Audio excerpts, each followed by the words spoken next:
Welcome to another episode coming out at you from ChooseYourRelationships.com, author of Love Can't Wait, which can be found on Amazon.com.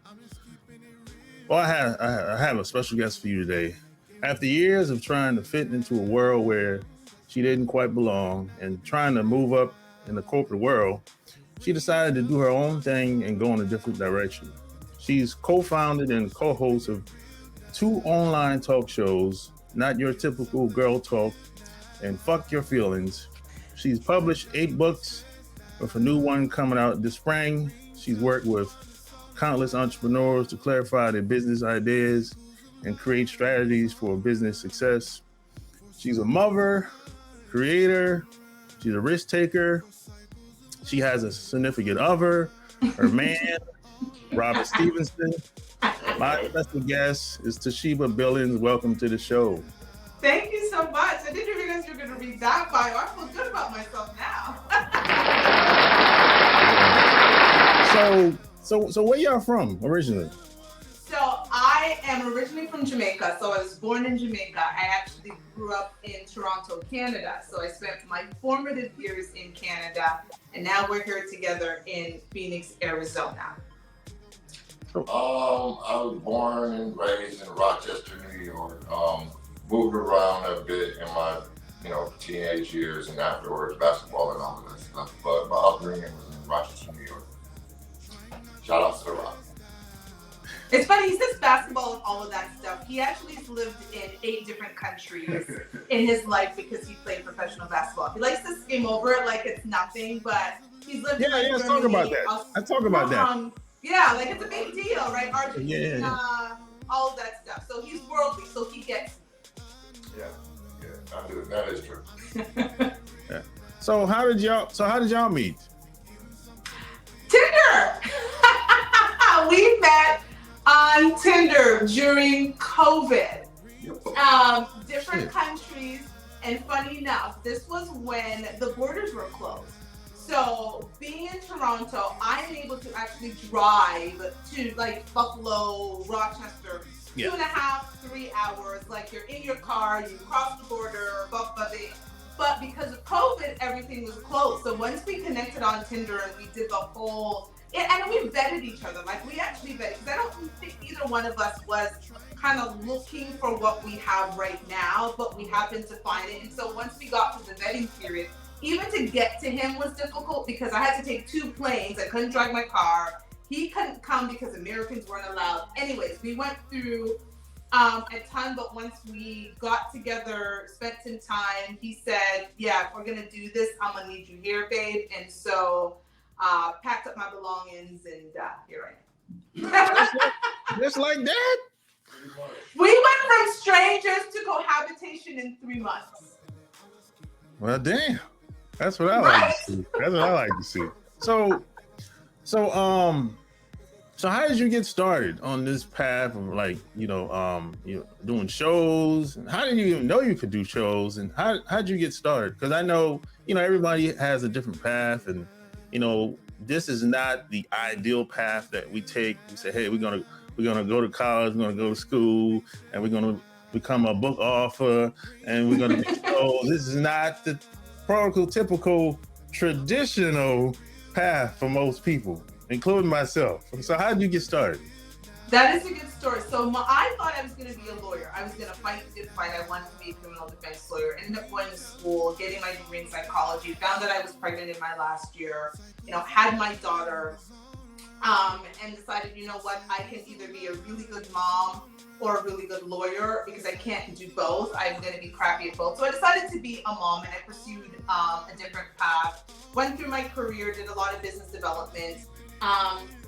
What happened with the first show I started, which was Not Your Typical Girl Talk, me and my co-host had written a future me letter. So there's a website called futureme.org that you can write a letter to your future self. And we all did that. There's 3 of us. We did not know that the others had done it. They're sisters, and we've been friends for about a decade. And so I write this future me letter, and I receive it in January of 2020. And I realized on the future me letter, I had done nothing on it. And at this point, I was in a place where I was disgruntled where I was in my career. I was making good money, but honestly, I was thinking, this isn't for me. the whole mantra of the strong Black woman, it's too much, right? I want to get off this mantle. And I said, you know what, we should probably start a show. I actually woke up the next day after receiving the Future Me letter and said, I should start a show. And I reached out to my girls and they agreed. And so we actually started the show. Funny enough, about 2 weeks after making that decision, I got downsized from my job. And actually wrote a book about it called No Handouts for Black Girls, because there's a whole drama behind me getting downsized from my position. Anywho, I started this show, Not Your Typical Girl Talk. I was able to parlay it into a radio show a few months later because someone else, funny enough, I met on Tinder. I didn't know that they were the executive director of a radio station, hopped onto our show, thought it was pretty cool, and then gave us a radio spot on a Radio Regent that's out in Toronto, but we syndicate iHeart Radio. Then when I met him, and we got together, I realized our story was so incredible. And then one day in a conversation, we were talking, he looked down on me. And I'm 5'5" and he's 6'9". So imagine I'm like 5'5", he's standing over me and we're talking about something. He goes, fuck your feelings. And I clutched my invisible pearls. And I was like, but then after I took a moment and I got what he was saying, I thought, oh my God, this would be an interesting show to give people on the inside of what it means when you fuck your feelings in a relationship. And what that means, I'm going to be clarified, it's not that we don't care about each other's feelings, but we don't allow the other person's feelings to dictate what the other person does. So if he's explaining something to me, I don't get to say to him, Rob, that hurt my feelings, and it doesn't allow him to express what he wants to. I have to take it. I have to absorb it. I have to go through the whole logical sense of it. We can talk about it, but we do not allow one person's feelings to invalidate the other. So that's what the whole concept of fuck your feelings is. And I know that was a long explanation, but the book's also started during COVID. So my next book is actually going to be a book based on the show titled Fuck Your Feelings, A Journey to Imperfect Love. And I'm basically going to say to women, this is what happens again when you put a little dose of fuck your feelings into the relationship. Because as we like to say, there are two things that are important to us. One, our number one rule in our relationship is no disrespect. Once we disrespect, like, we cannot come back from disrespect once you cross that line. We don't have a relationship based on our happiness individually. It's about being committed to the commitment of our relationship, and we absolutely do not make permanent decisions on temporary feelings, right? That is what has allowed us to go from strangers to cohabitation in 3 months. And when we look at our lives since we met, it's, definitely gone up. Definitely. I agree. Now, sorry, She Dave. does so much explaining. I'm loving it. Like, you are the spokesperson at times, and other times I am doing my thing. But you tell the story well. Thanks, babe. Yeah. Hey, so I knew what fuck your feelings meant. I as soon as I saw the title, I said, oh, I get it. Instantly. Thank you. Yeah, I got it. So how is it living in Toronto? Because, I've never been up there. Toronto is a beautiful, diverse city. The one thing when you walk away from Toronto you appreciate is the diversity, right? Being a little girl born in Jamaica, I got to Toronto when I was 9. So, my foundation years were spent back home in Jamaica. And getting to Toronto, and if people don't know, Toronto is actually the most diverse city in the entire world. Not in North America, the entire world. So Toronto is like, you don't need a passport. You're going and honestly, they're different neighborhoods for different things. When you step outside of Toronto, I think when you're in Toronto, you may not appreciate it as much. And I don't do cold weather, and so for 30 years, I'm 42 years old. Like, it gets very cold in Toronto. For people who came for All-Star Weekend, it was like one of the coldest winters we ever had when All-Star Weekend was there. So it's extremely cold, and it's for somebody who doesn't deal with cold well.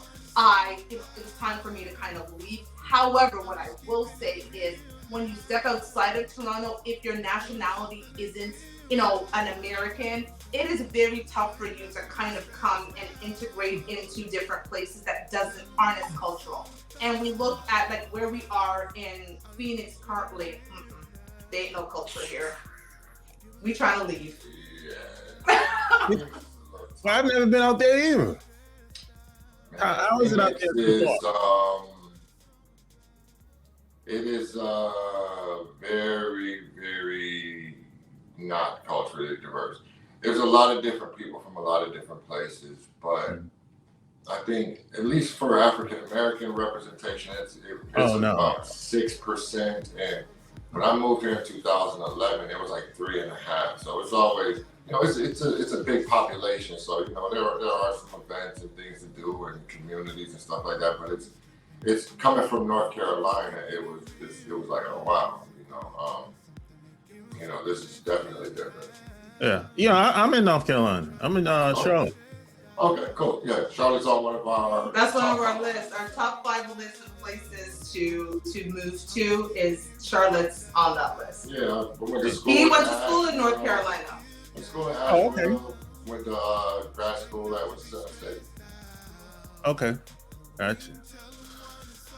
So, when you told your girls that hey, let's start this show, what were their response? Were they all in, or they were? They were completely all in, because again, I think what happens often is, as Black women, we keep getting this message is, work twice as hard for half as much, and we were going out there working, and again, getting that Future Me letter back and realizing that the things that we really were passionate about, we weren't doing, and not because we didn't want to, it's because again, we just didn't have the time. I was at the place where I was working like 60-hour weeks. My social life was a mess. I have a 20-year-old, she's 20 now, but trying to find time for her and making sure that I'm being there for all of the things and all, it just became too much. So when we said we were going to do the show, it was a chance to kind of use our voice in a way that we really wanted to, outside of sitting, in the corporate world. And so they were completely on board. 2 years later, we still have the show. We actually just wrapped up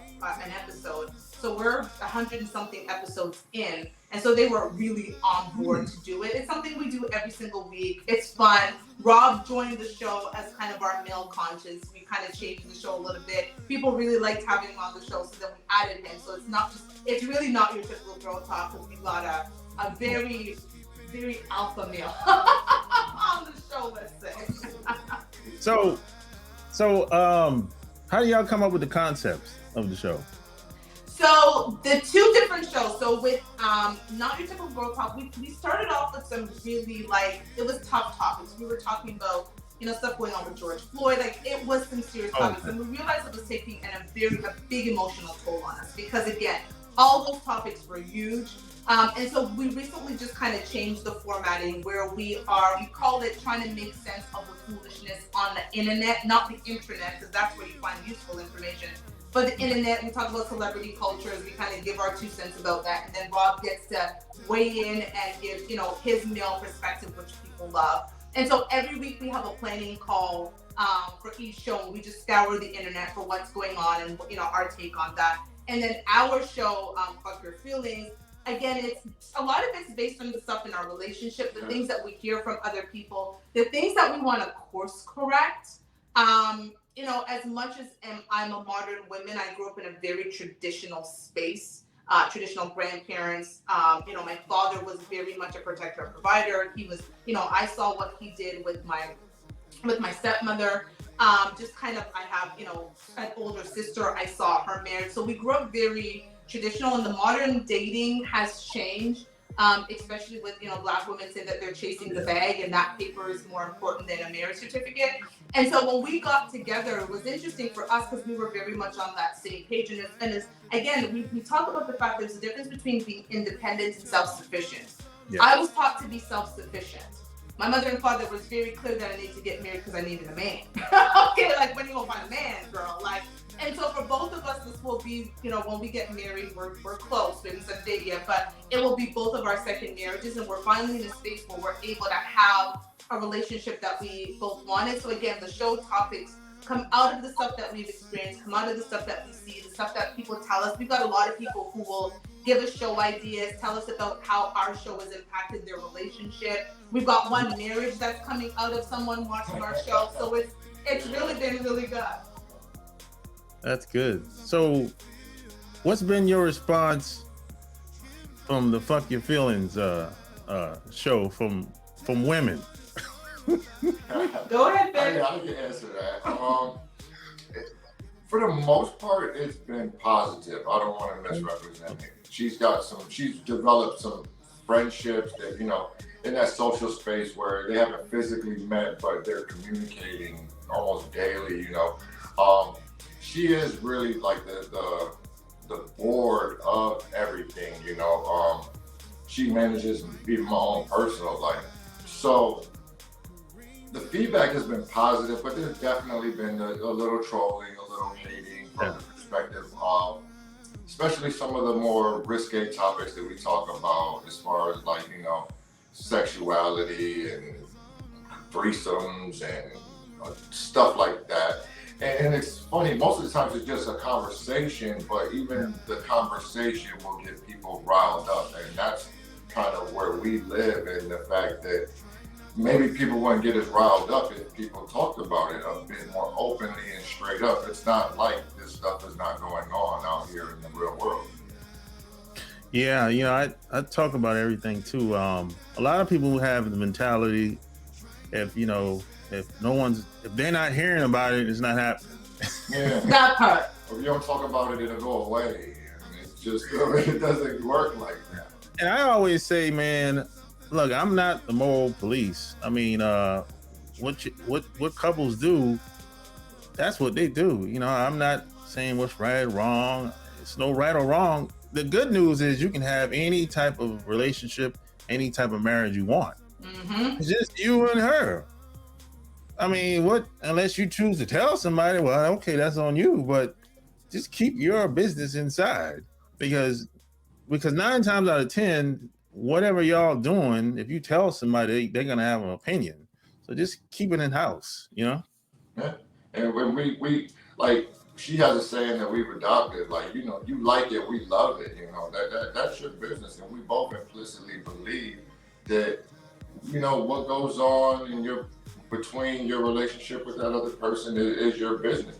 We're just in a place that we're comfortable that those external forces aren't going to be able to like drive some type of wedge between us or cause some type of friction going on between us.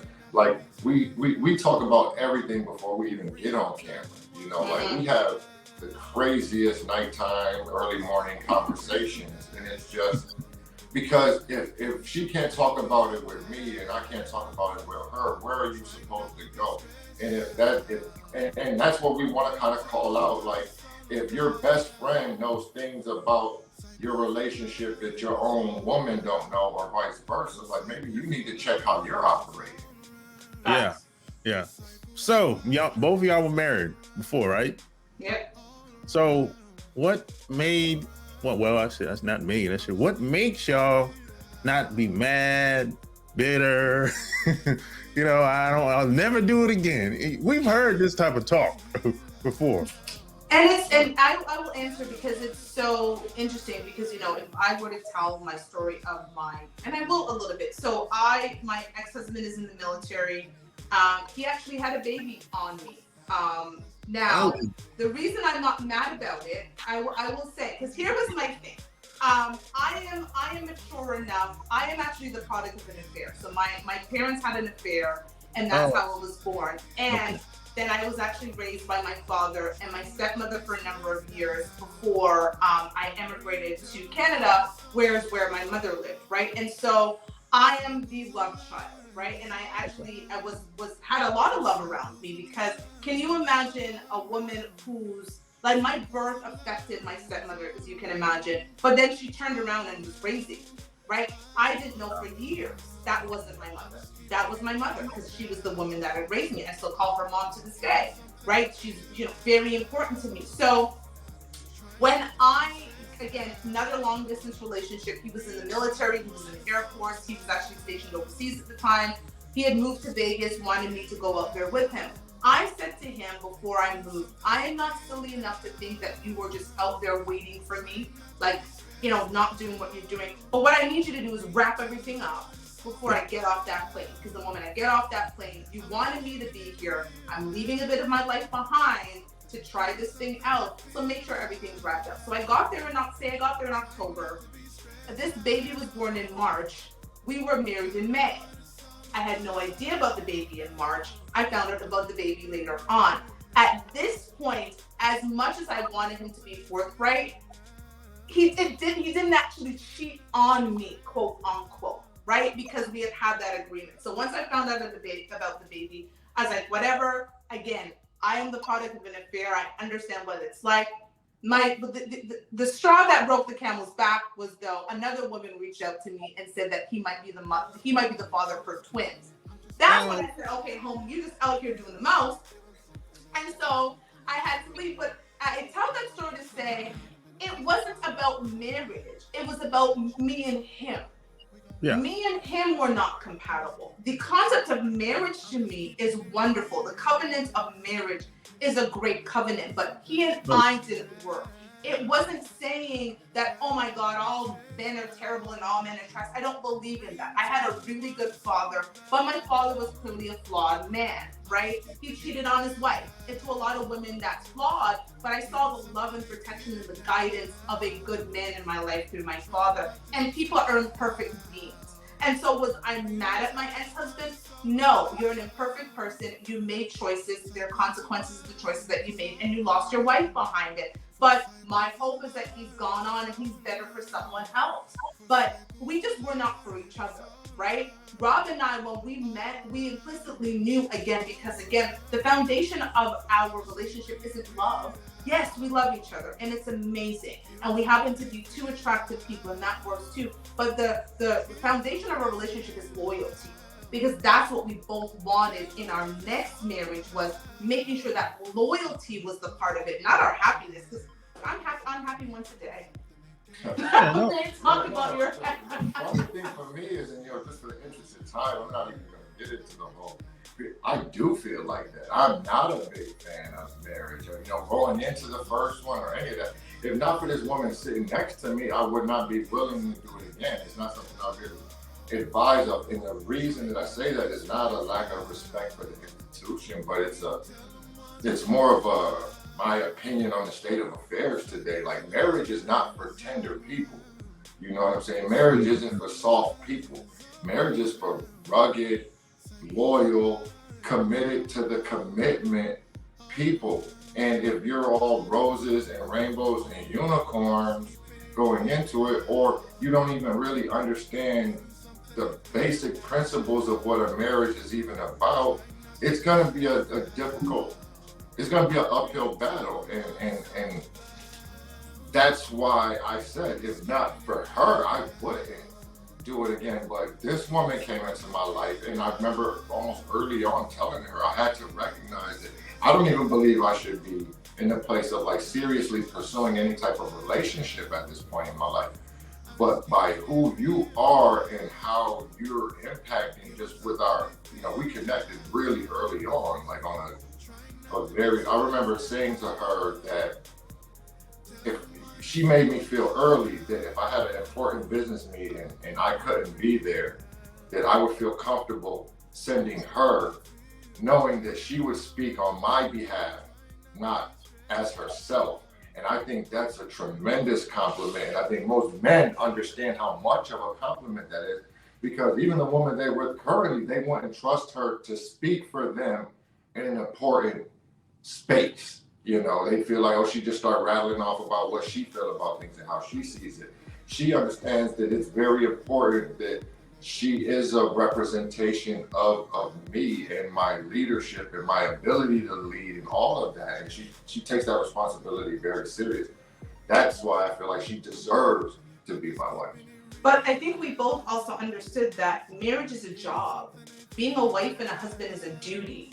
Like, there are duties and responsibilities, right? A lot of people will go into their jobs and give more of themselves to the job than they give to the person at home. And we understood. We have roles and responsibilities. We have roles. It's not a bad word, ladies. We have roles. There are certain areas where I'm strong and he's weak, and so I compensate, and vice versa. There are certain things that he will not do, and so I do them on his behalf. But a better version of me works for the home, right? Like, the happy wife, happy life is not about our. That's not what we do in our house. We don't believe in that, right? Like, and his saying is, unhappy dad, there ain't no path, right? Like, when the man wants to get up and leave, that marriage in that situation is shit. And so we look at it as we have duties and responsibilities and the things that we need to do because this is a job. And again, a lot of people, you know, if you put your wife or husband resume out and people didn't see how you looked or knew anything, who would choose you? And luckily, you know, we were blessed to have found each other, but we recognize that the state of affairs out in these streets is stank. It's pretty rough. Yeah, man. I think for a lot of women, the job becomes their man. He is my job. I say that to people proudly. He is my full-time job. I walked away from the corporate world after being downsized, and I was expressing to him my frustration, like I never want to do this ever again. I did it. You know, my daughter was now old enough. You know, she was 18 at the time that we met. You know, she was old enough that she could kind of navigate the world by herself, and I had done everything. She's in her 3rd year of university, going into her 4th soon. She's probably going to be doing an exchange program. Like, Mom, I did it. You know what I'm saying? Like, not out there wilding out on Instagram, doing the most. Like, I had done it. And so now it was time for me, and I was like, this isn't for me. And so I part-time consult, and I have the 2 shows in the book. But Rob is my full-time job. You know, when I say to people, like, I orchestrate, I manage his life, his schedule, his job search, is everything, and it works for us. The better him is the better me.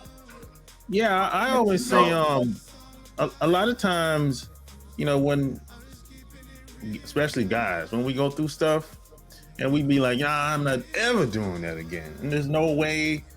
And then I've seen plenty of those guys that say that they change their mind because they met the right person. You know, the right person, the right relationship with the right person could change everything. Mm-hmm. Yeah. That was wrong.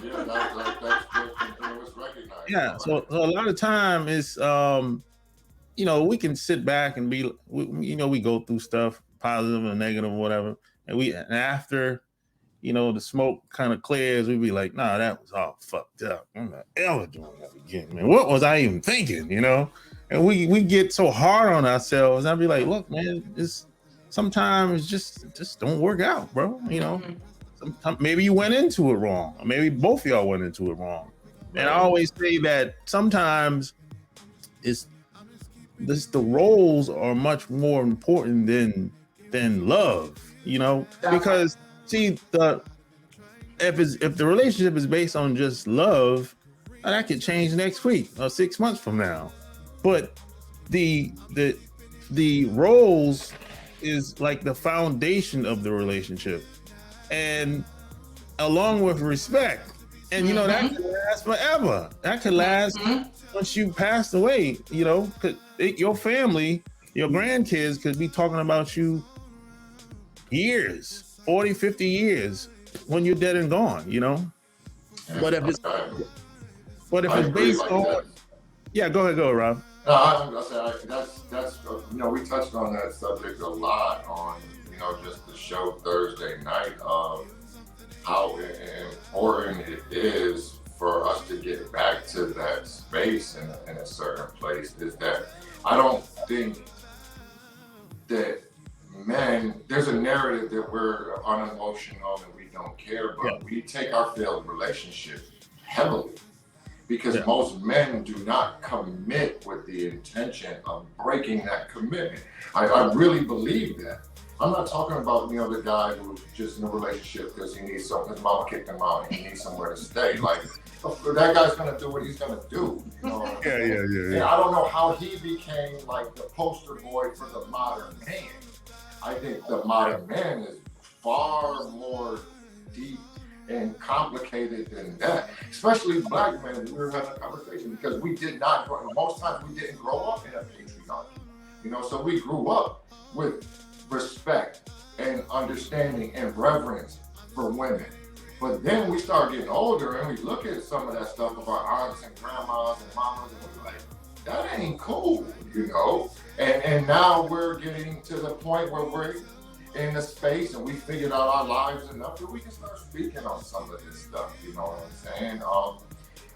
Self-sufficient is great in a woman, but independence pretty much means that's what you want. You're by yourself. Yeah.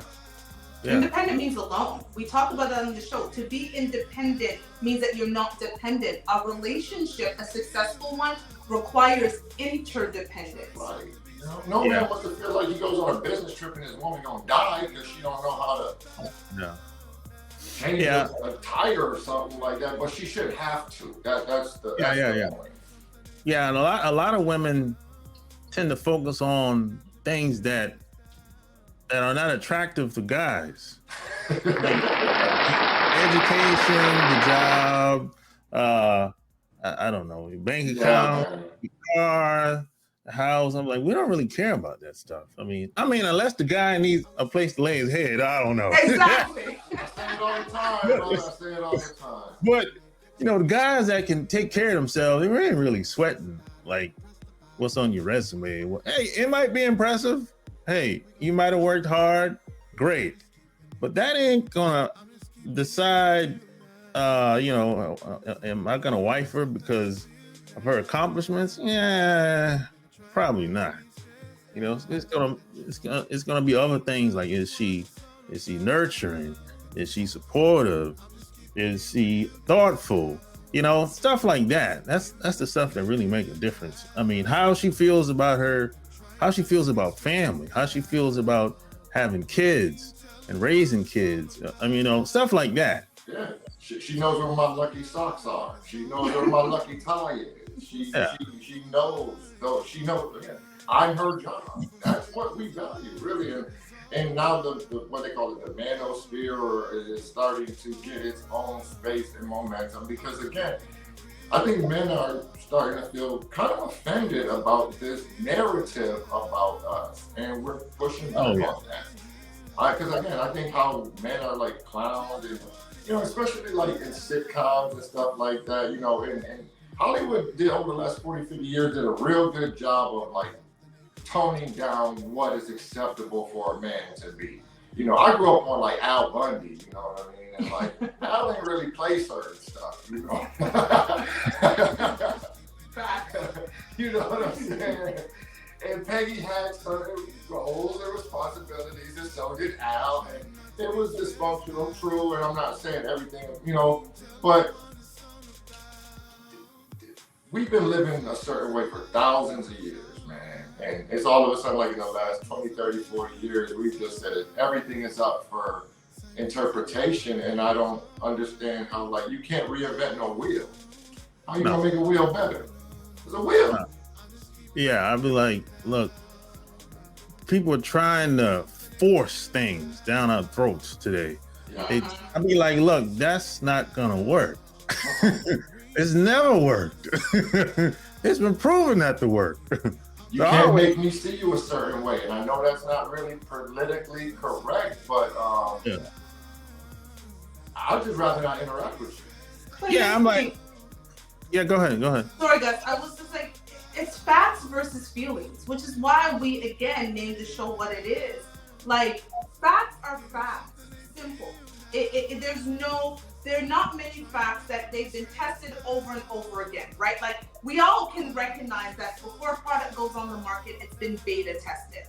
No manufacturer just puts out a product and says, this is our first run, we're just gonna put it out and see how it goes. They beta test that product before. Guess what? The roles and responsibilities of men have been beta tested for generations and generations, and then feminism came about and said, slap, that's now how it goes. And now we've got a generation of women talking about, I want equality, when really feminism was about choice, and we're gonna call it out, right? Feminism has done nothing but injure the Black community and break up Black families, right? Because it taught women that they needed to be independent and go get their mad money. Yes, I have money that I stock away, but it's our rainy day fund. I'm very frugal. So when he can give me $500 today and need it 6 weeks from now, and I probably got $375 of it, and the $125 that I spent went to the household to make everyone in here better, right? But that's how that works for us. Again, it was about choice, not independence. But we keep getting this message about independence, and what Black women specifically don't recognize is a lot of those feminists go home to husbands. While you're out there, look at the great resignation that happened. You know who were not resigning? Black women. Black women were not going off in hordes because, again, we're unmarried. We have a funny story. Yesterday, the Verizon guy that we moved a new building. He knocked on the door. He was giving me his spiel about Verizon and switching. And I looked at him. I'm like, young man, I'm going to listen to as a young black man, but I'm like, I don't pay bills. So I don't know what anything costs. Can you please wait for my fiance to come home? He'll be home at this time. He was giving me a spiel, and I was sitting there doing like arts and crafts, getting something prepared for the house. And I just looked at him and I was like, I don't know. And I'm telling you, I spent years with that spreadsheets and knowing fixed expenses and every little single thing that I needed to spend. And the freedom that I have right now, all I wanted in my life was freedom. I made a vision board, and the word I had was freedom. The freedom to be able to choose the things that I wanted to do. And this man allows me the freedom to do so. And so, yes, I'm going to pour everything into him, because guess what? People need people. So this whole independent movement, like, we're supposed to be interdependent. We recognized very early we needed each other. And it's not a dirty word to say, guess what? You need a man, because that's what my mom and daddy told me, that I needed a man, and I should not be out there alone by myself. It is not good for you. No, and I gave her the saying, you traded your independence for your freedom. She gave away her independence and she got some real freedom in back. She supports me, I help her. That's how we work. She supports me, go out into the world and make a better life for us. And I help her pursue our dreams, because the media ventures, the books, all of those things, they might not be a big deal now, but they could be, and we have ownership of that stuff. And I think if more black families started thinking about that and operating in that way, we would start to see a bit more progress. Yeah, I always say feminism is probably one of the biggest cons ever that have happened in this society, man. I know white women personally that will fight for rights, protest, and talk all that talk, and go back home to their husband. In Atlanta, I've seen it with my own eyes. And the rest of these women, they going back home to just kids. I'm like, you're being played. Played. It is a marketing ploy, and they have it in schools now. The young girls again, black women are going to university in droves. And again, you're going in. My daughter is again in her third year. You're going in and doing these feminism classes. And I think as women, as mothers, it is our responsibility for our young ladies to understand, no, you cannot operate alone in this world, because we were not meant. I'm supposed to be his helpmate. If you believe in Christianity and the foundation of how this world was started, if you believe in God and the Bible, you understand that Eve came as Adam's helpmate, not the equal. And guess what? When Eve had a chance to do something on her own, she acted up for everybody. Right? Like, so just call it what it is. Yeah. I'm his helpmate. And again, we are strong in our own right. And as women, I think we need to understand and recognize femininity is a strength, not a weakness. Yeah, we had a conversation about that this morning. Like, so much of what we as men are and do is to protect and serve women. That's a part of it, is the waking up and realizing that, wow, but you don't want to do nothing for me. That's not right. It's a distinctly, it's worse in America, and it's worse within our community. It is a quote unquote modern woman issue, but I think the degrees of it, when you get into like American inner cities, like it's ridiculous, the level of contempt that some black women have for black men. Like, we're not even willing to smile at. Yeah. It's wild, man, and it's nothing wrong with asking for help either. I know a lot of people say if they feel like if they have to ask for help, that's a form of weakness. But I said no, not asking for help is weakness. That's what it is. But the problem is black women have been sold a bag of goods, right? Saying that, and again, I think I went through it. I went to therapy. Black women, we all need to go to therapy. Therapy's good for us. We need to unpack some of the stuff that we've been dealing with. But a lot of the time, vulnerability has been equated to weakness and fragility, right? And black women are taught that we're supposed to be strong strong, white women are weak. And so white women can ask for help, but not us. We should never ask for help because we out there because we're the strong black women, but it's a fallacy. Again, I talk about my book, No Handouts for Black Girls. What a fallacy that strong black woman thing is, because it's put us in a position of Captain Save-A, you know what? Like, we're out there championing everybody else's causes. And as you said, you personally know white women who put their fists up and go home to their husband. And we're going home to kids that we've chosen to have instead of men and husband. And then we burden our children with the fact of the choices that we made in our lives. And so I think, when we're on the show, the reason, again, we get the love and the hate on the show at the same time is because we're breaking some of that whole tradition of what a new black relationship is supposed to be like. And I think a lot of it is because I'm not American. I didn't grow up in the United States of America. Yet, I guess I grew up in Canada, but I have a Jamaican background. Like, that is my entire life has been around people who are West Indian or with different nationalities, who understood the need that people need people. So when I hear some of these things and the experiences that he's had with, women who have traditionally been American, I'm not talking about women who, had a different nationality, but if they can go back in generations and generations and generations are just American, some of the stuff that I hear is interesting. Even walking down the road and smiling at a men are like taken back. But again, I'm not from here. In Jamaica, it is impolite to pass somebody's home and not say good morning, good evening, good afternoon. You would actually get in trouble with your grandparents or your parents if your neighbor told that you had walked by them and didn't say anything. You are good for a beating, because how dare you pass Miss such and such's house and didn't say anything. So I'm from a culture that's how you call everybody Mr. or Mrs. or aunt and uncle. And so having that understanding, to me, walking by and smiling at a person is just a natural part of things. It doesn't hurt like for my feelings to move. So it's kind of crazy to me some of the things that I hear. Yeah, the only time I see people speak to each other for the most part is in small towns like that.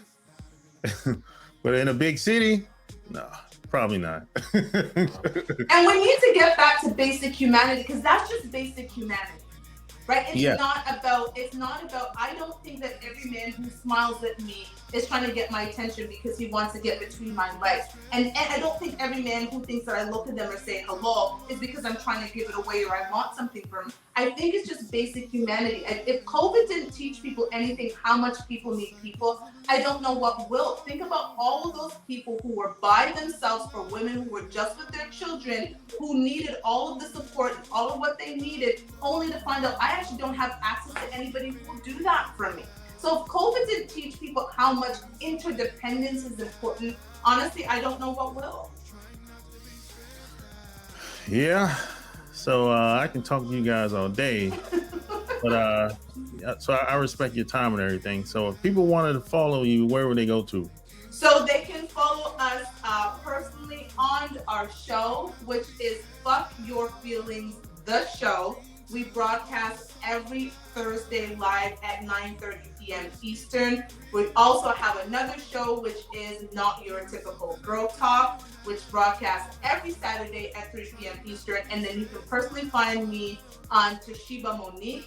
But we really want people to follow Fuck Your Feelings, the show, because we really are, like, the point of the show is to change the conversation around Black relationships. Yep. We are very passionate about the Black community, and the reality is we cannot have a community if we don't have better families. And a family is two people raising children, whatever your sexuality is, but two people in a home raising children. Because, Rob was a single father when we met, so I've got two stepkids, but our daughter is downstairs, and I am as much her mother as the woman who gave birth to her. And he's seen a change in his own child, kind of having that woman around. And my daughter has seen even a change in me, having, her new stepdad.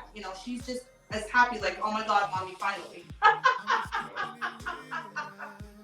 So Fuck Your Feelings, the show. Please follow us, because we really want the support to change the conversation around Black relationships. So there you have it. Like, share this episode. Tell me what you think below. All show notes will be found in the bio. Until next time, we out. Peace. Thank you.